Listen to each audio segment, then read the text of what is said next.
केशवपुर नामक गांव में सोहन नाम का एक बुजुर्ग व्यक्ति अपनी इकलौती बेटी के साथ रहता था। उसकी आर्थिक हालात बहुत खराब थी। वह बहुत गरीबी में अपना जीवन यापन कर रहे थे।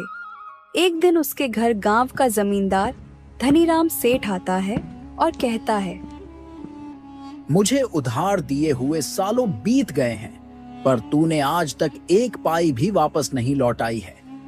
आज मुझे मेरे पैसे चाहिए, नहीं तो मैं तुम सबको धक्के मारकर इस घर से बाहर निकाल दूंगा। बस 2 दिन की मोहलत और दे दीजिए सेठ जी। कल मेरा बेटा शहर से लौटने वाला है। जैसे ही वह वापस आएगा, मैं सबसे पहले उसे आपके पास भेजूंगा और वो आपके सारे पैसे चुका देगा। आपने इतने सालों तक सब्र रखा है, तो क्या अब सिर्फ 2 दिन और नहीं रुक सकते? मैं आपसे हाथ जोड़कर विनती करता हूं, मेरी मजबूरी को समझिए। अच्छा ठीक है, मैं तुम्हें 2 दिन की और मोहलत देता हूँ। अगर 2 दिनों में मेरे पैसे मुझे नहीं मिले तो तुम्हारा सारा सामान बाहर फेंक कर तुम्हें भी इस गांव से बाहर फेंकवा दूंगा। ऐसा बोलकर जमींदार वहां से चला जाता है। तब मीरा अपने पिताजी से कहती है, पिताजी, भैया 2 दिन में आ जाएंगे ना? अगर इस बार भैया नहीं आए तो जमींदार तो हमें गांव से निकलवा देगा। इस बार वह हमारी एक भी नहीं सुनेगा। आज देखा नहीं आपने, वह कितना गुस्से में था। वह तो आज ही हमें निकाल देता। तुम फिक्र मत करो बेटी, राजेश ने कहा है वो जरूर आएगा और उसने पैसों का इंतजाम भी कर लिया है। उसके आते ही जमींदार के सारे पैसे लौटा दूंगा, फिर फिक्र करने की कोई बात नहीं। 2 दिन ऐसे ही बीत जाते हैं, लेकिन राजेश नहीं आता है। दोनों बाप बेटी राजेश का इंतजार कर रहे थे। फिर एक आदमी सोहन के घर आकर बोलता है, अरे सोहन, गजब हो गया। जिस कारखाने में तुम्हारा बेटा काम करता था, उस कारखाने में बहुत भीषण आग लग गई है और उस कारखाने में काम करने वाले जितने भी लोग थे, सारे के सारे बहुत बुरी तरह से जल गए हैं और खबर मिली है कि उसमें से कोई नहीं बचा और इस कारखाने में तुम्हारा बेटा भी काम करता था। यह सुनकर सोहन के ऊपर दुखों का पहाड़ टूट पड़ता है और वो फुट फुट कर रोने लगता है। हे भगवान, ये क्या कर दिया आपने? अब क्या होगा मेरा और मेरी बेटी का? हम कैसे जिएंगे? ऐसे ही 2 दिन बीत जाते हैं। उनके गांव में एक आदमी सूटकेस लेकर आता है। उसी समय जमींदार भी वहां से गुजर रहा था।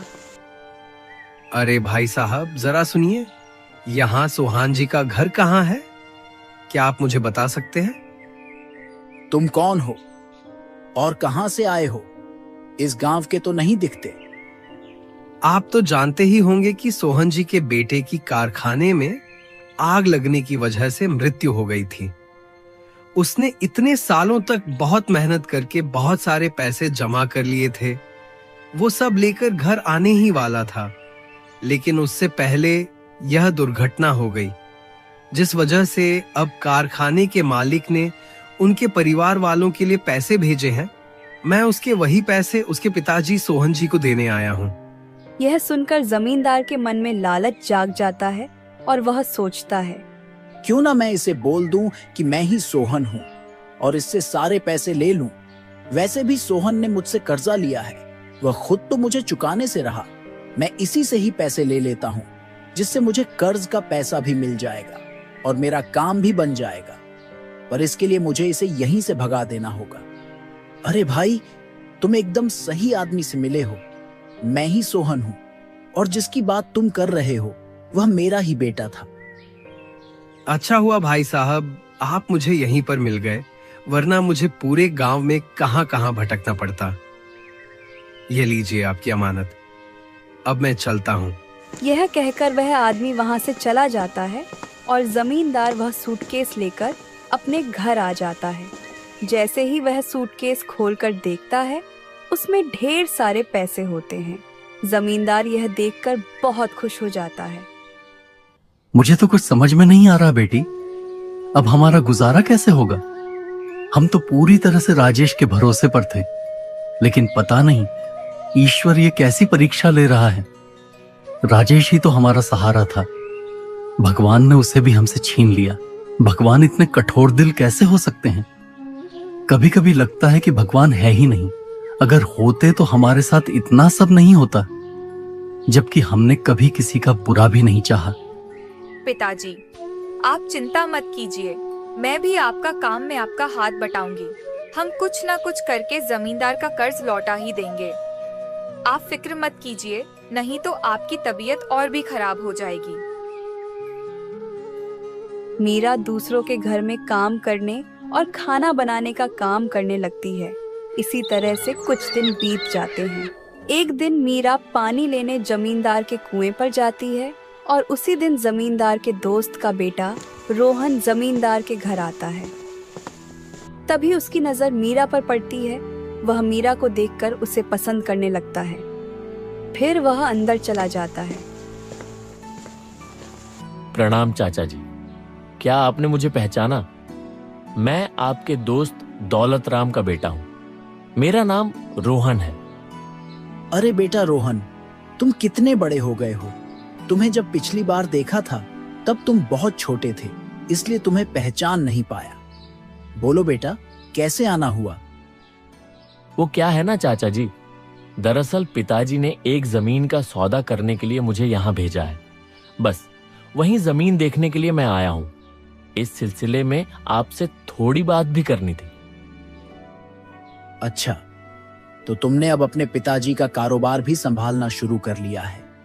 हाँ चाचा जी, थोड़ा बहुत मैं भी देख लेता हूँ। अब पिताजी की उम्र के कारण उनसे ज्यादा काम नहीं हो पाता है, इसलिए अब मुझे ही करना पड़ता है। ये तो बहुत अच्छी बात है बेटा। आपसे एक बात पूछनी थी चाचा जी। दरअसल मैं जब आ रहा था तब कुएं के पास मैंने एक लड़की को देखा। क्या आप बता सकते हैं कि वह लड़की कौन है? लड़की? कौन सी लड़की? वो आपके घर के सामने जो कुआं है, उस कुएं पर मैंने एक लड़की को पानी भरते देखा। क्या आप बता सकते हैं वो कौन है? रुको रोहन बेटा, तुम चाय पियो, तब तक मैं देख कर आता हूँ। जमींदार बाहर जाकर कुएं की ओर देखता है तो कुएं पर उसे खुद की ही बेटी राधा दिखाई देती है। मीरा वहां से जा चुकी होती है।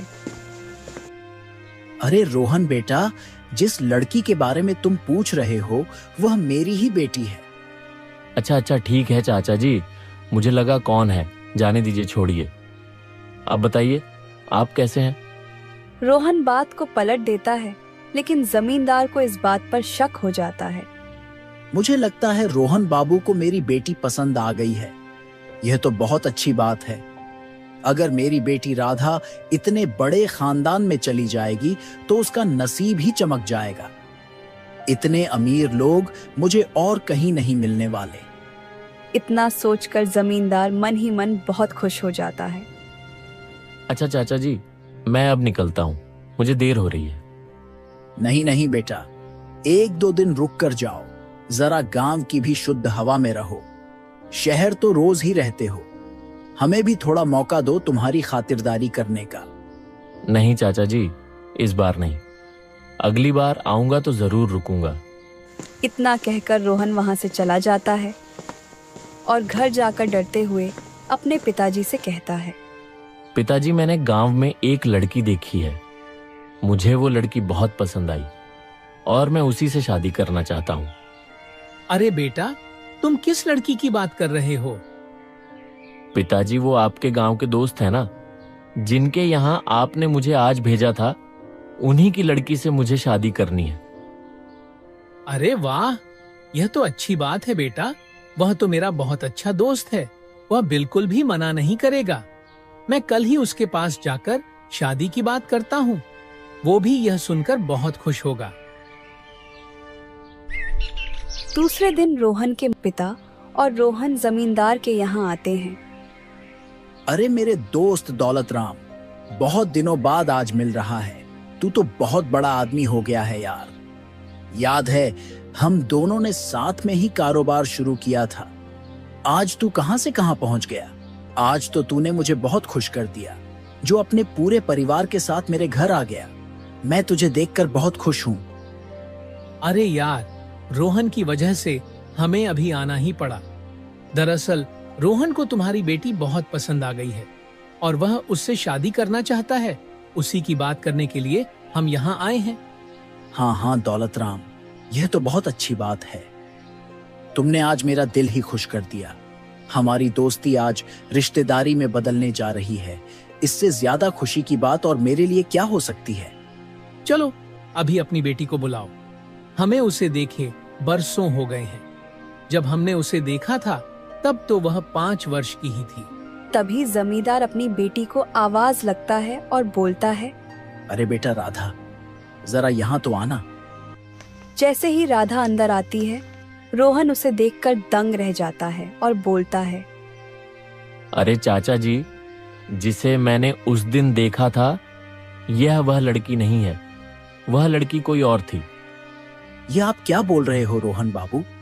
आपने उस दिन जिसे देखा था, ये वही लड़की है। ठीक से देखिए, शायद आप भूल गए हो। ये वही लड़की है जो उस दिन कुएं के पास खड़ी थी। नहीं नहीं चाचा जी, मुझे अच्छी तरह से याद है, यह वो लड़की नहीं है। इतना सुनकर जमींदार सोच में पड़ जाता है। कहीं रोहन बाबू ने उस फटीचर सोहन की लड़की मीरा को तो नहीं देख लिया? उस दिन वहीं थोड़ी देर पहले वहां पानी भरने आई थी और शायद रोहन बाबू उसी की बात कर रहे हैं।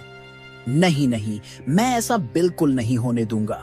मुझे कुछ भी करके सोहन और उसकी बेटी को इस गांव से भगाना ही होगा, इससे पहले कि रोहन बाबू उसे गांव में जाकर ढूंढ लें। ठीक है रोहन बेटा, अगर ऐसी बात है तो मैं खुद उस लड़की को आपके लिए ढूंढ कर लाऊंगा। आप चिंता मत कीजिए। रोहन, यह तुम कैसी बातें कर रहे हो? हम तो तुम्हारे कहने पर ही यहाँ आए थे। तुमने ही कहा था कि तुम्हें इनकी बेटी पसंद है, और सच कहूं तो मुझे भी राधा बहुत पसंद आई है। अब तुम किस लड़की की बात कर रहे हो, यह समझ में नहीं आ रहा। हमें तो यही लड़की ठीक लगी है और मेरी तो यही ख्वाहिश है कि तुम्हारा रिश्ता मेरे दोस्त के घर में ही हो। राधा में कौन सी कमी है? बहुत समझदार, संस्कारी और अच्छी लड़की है बेटा। पर पिताजी, मुझे तो उसी लड़की से शादी करनी है जिसे मैंने उस दिन कुएं के पास देखा था। चलो दोस्त, फिर अब हम चलते हैं। तुम्हें हमने तकलीफ दी, उसके लिए हमें माफ कर देना। नहीं दौलत राम, इसमें तकलीफ कैसी? शायद मुझे ही सुनने या समझने में गलती हो गई होगी, पर मैं कोशिश करूंगा कि उस लड़की को जल्द से जल्द ढूंढ लूं। फिर दौलत राम और रोहन अपने घर चले जाते हैं और घर पहुंचकर दौलत राम रोहन से बोलता है, अरे रोहन, तुमने इतनी बड़ी गलती कैसे कर दी? पता नहीं मेरे दोस्त को कितना बुरा लगा होगा। पर पिताजी, मैंने जिस लड़की को देखा था वह आपके दोस्त की बेटी नहीं थी, वह कोई और थी। और पिताजी, मैं ऐसे ही किसी भी लड़की से शादी नहीं कर सकता। मैं उस लड़की से ही शादी करना चाहता हूं जिसे मैंने उस दिन देखा था। पर रोहन, बात यह नहीं है। बात तो यह हो रही है कि मेरे दोस्त का तुमने अपमान किया है और तुम कहां किसी लड़की की बात कर रहे हो। तुम्हें इससे अच्छी लड़की और कहीं नहीं मिलेगी। तुम्हें इसी से शादी करनी होगी। नहीं पिताजी, मैं राधा से शादी नहीं करूंगा। पर तुम जिस लड़की की बात कर रहे हो उसका कोई अता पता भी नहीं है। कहां ढूंढोगे तुम उसे? पिताजी, मैं कुछ भी करके उसे ढूंढ लूंगा, बस मुझे थोड़ा सा समय दे दीजिए। ठीक है, अगर तुम्हारी यही मर्जी है तो मैं तुम्हें 1 हफ्ते का समय देता हूँ।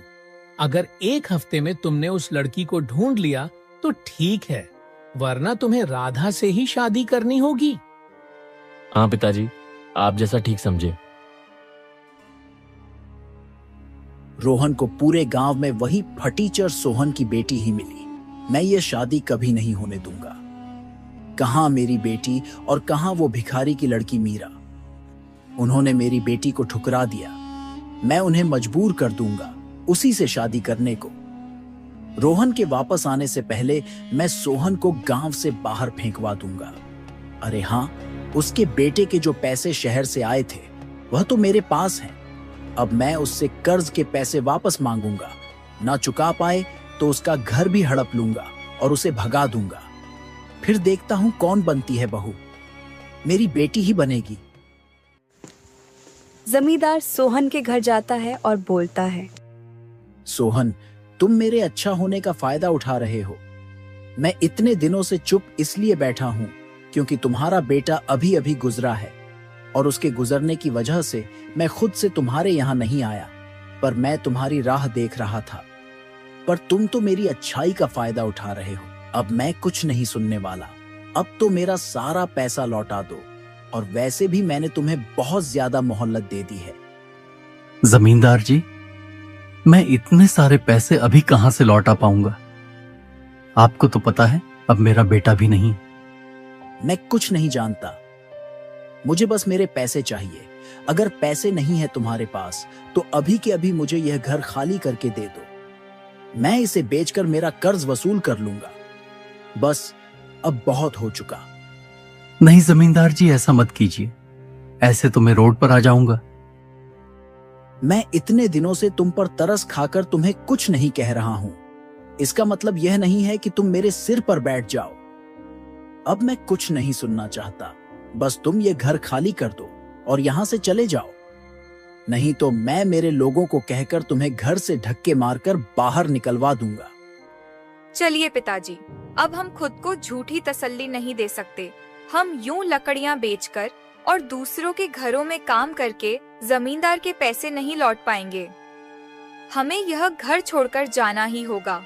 इतना कहकर मीरा अपने पिताजी को लेकर घर से बाहर चली जाती है और दूर जंगल में जाकर एक छोटी सी झोपड़ी बनाकर उसमें रहने लगती है।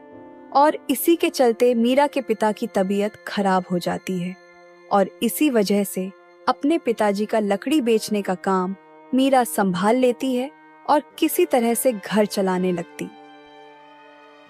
मैं तो कितना खुशकिस्मत हूं जो मुझे तेरे जैसी बेटी मिली, और मेरी वजह से तुझे कितनी मुश्किलों का सामना करना पड़ रहा है। पिताजी, आप ऐसा मत बोलिए। आपकी सेवा करने के लिए मुझे कोई मुश्किलों का सामना नहीं करना पड़ रहा है। आपकी सेवा करना मेरा धर्म है। आपकी सेवा करने में कैसी मुश्किल?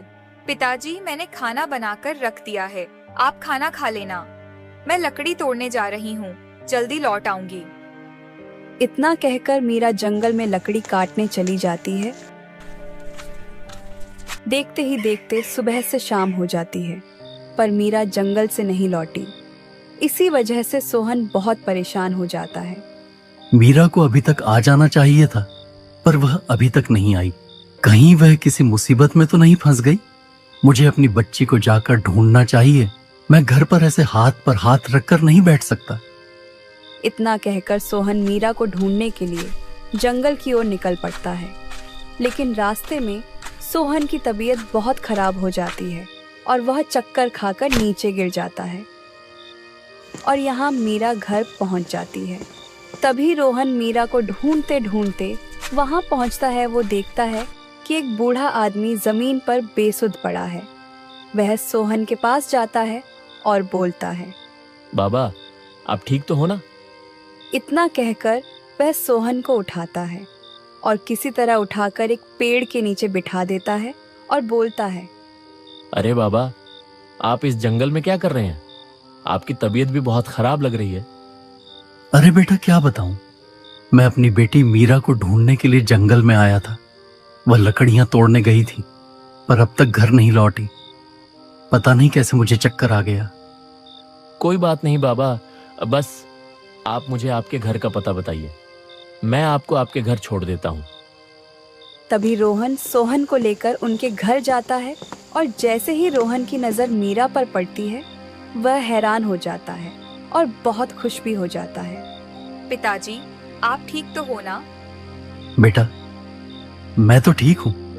तुम्हें ढूंढने बाहर गया था, पता नहीं कैसे मुझे चक्कर आ गए थे और मैं बीच राह पर गिर गया था।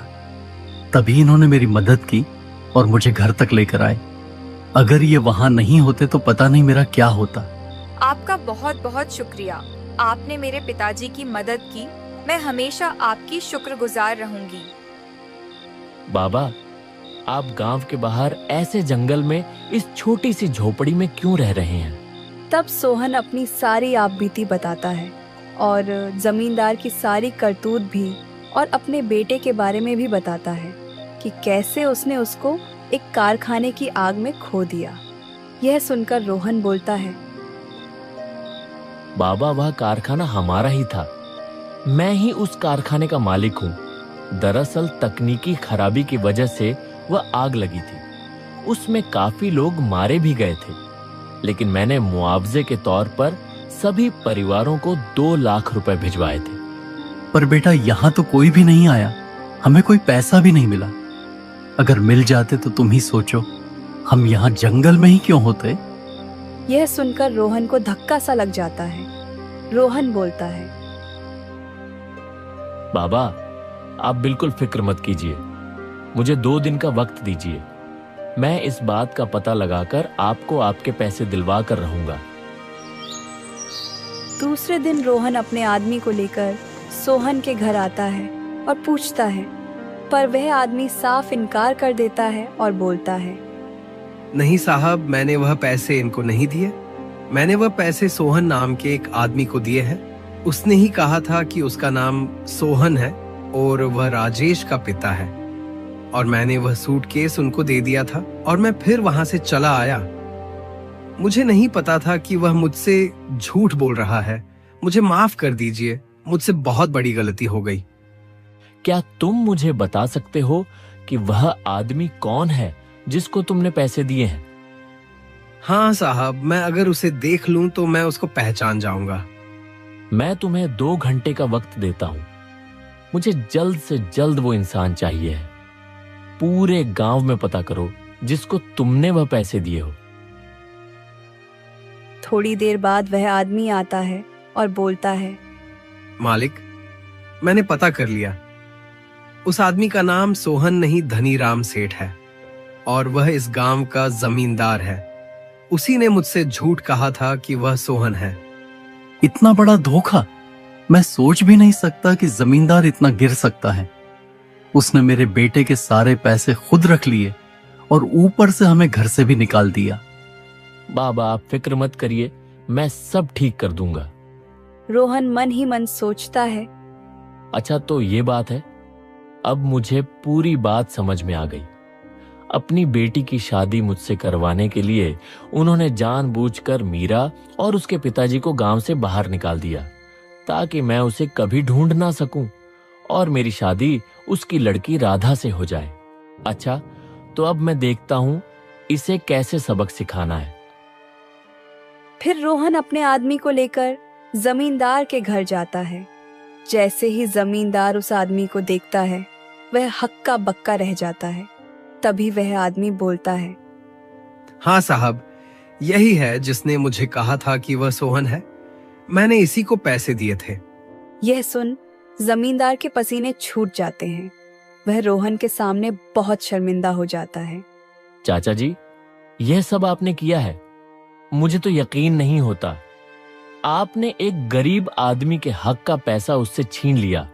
आपको पता है राजेश के पिताजी को कितनी तकलीफ झेलनी पड़ रही है। और इतना ही नहीं, आपने उनसे पैसे लेकर भी उन्हें इस गांव से बाहर निकाल दिया। आपने तो इससे सारे पैसे ले लिए थे। फिर आपने ऐसा क्यों किया? जवाब दीजिए। रोहन बेटा, मुझे माफ कर दो, मुझसे गलती हो गई। मैं पैसों के लालच में आ गया था और अपनी बेटी के मोह में अंधा हो गया था, इसलिए मैंने ऐसा किया। जब तुमने लड़की के बारे में बताया, तभी मैं पहचान गया था कि वह लड़की कोई और नहीं, मीरा ही थी। इसलिए मैंने यह चाल चली और मीरा और उसके पिताजी को इस गांव से निकलवा दिया ताकि तुम्हें वह लड़की नहीं मिले और मजबूरन तुम्हें मेरी बेटी से शादी करनी पड़े। मुझे माफ कर दो बेटा, मैं बहक गया था। तभी दौलत राम भी वहां पर आ जाता है। उसे भी यह सारी घटना पता चल जाती है और वह भी जमींदार को बहुत खरी खोटी सुनाते हैं।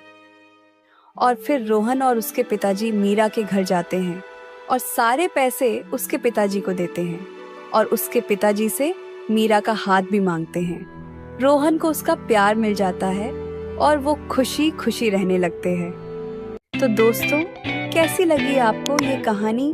कमेंट बॉक्स में जरूर बताना और हाँ, चैनल को भी सब्सक्राइब कर लेना। धन्यवाद।